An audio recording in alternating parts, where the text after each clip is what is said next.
Là où on peut être interpellé dans les derniers événements récents, c'est le comportement et l'attitude des instituts de sondage.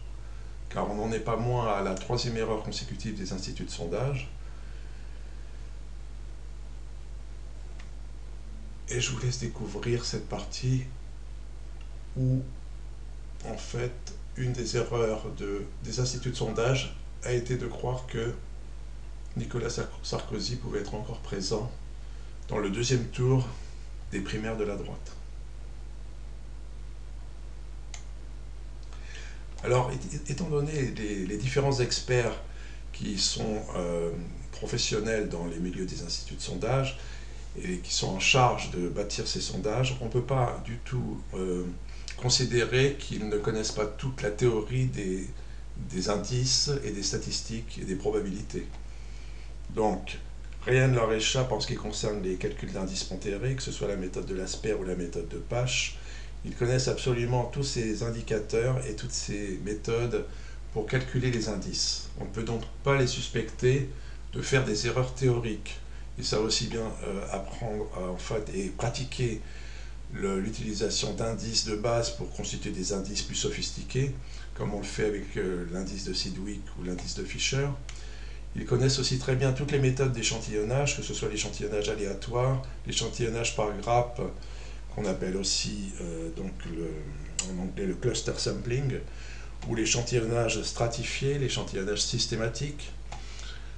Donc tout cela est absolument connu et maîtrisé. Toute la théorie qui concerne les échantillons probabilistes et non probabilistes sont absolument maîtrisés des experts qui sont en charge de bâtir les sondages.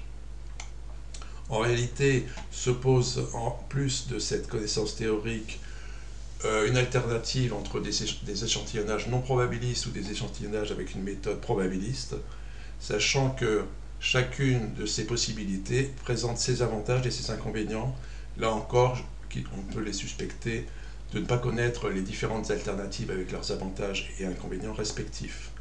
Donc on voit en fait que, à propos des erreurs des instituts de sondage, on peut se poser quand même certaines questions.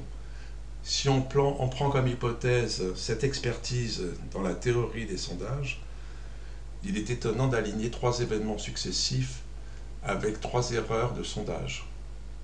Surtout quand on a en plus à considérer le point que le système finalement souhaite abonder dans le même sens du verdict anticipé.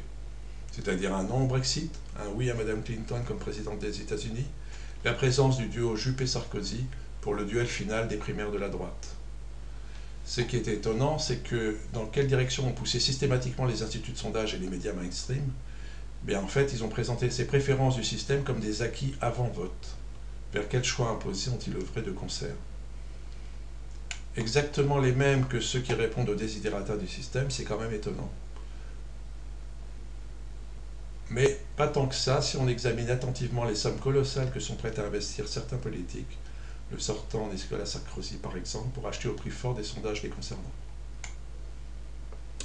En tout cas, il en ressort que finalement, même si on connaît très bien toute la théorie des indices, des statistiques, des probabilités et des échantillonnages, tout est centré donc sur la qualité de l'échantillon. Donc pour rendre hommage à Antoine de Saint-Exupéry et à sa citation qui est tant de circonstances, connaître, ce n'est pas démontrer ni expliquer, c'est accéder à la vision. C'est une phrase qui est extraite du Petit Prince, le livre écrit par Antoine de Saint-Exupéry en 1943. Je vous ai préparé une petite séquence à ce sujet.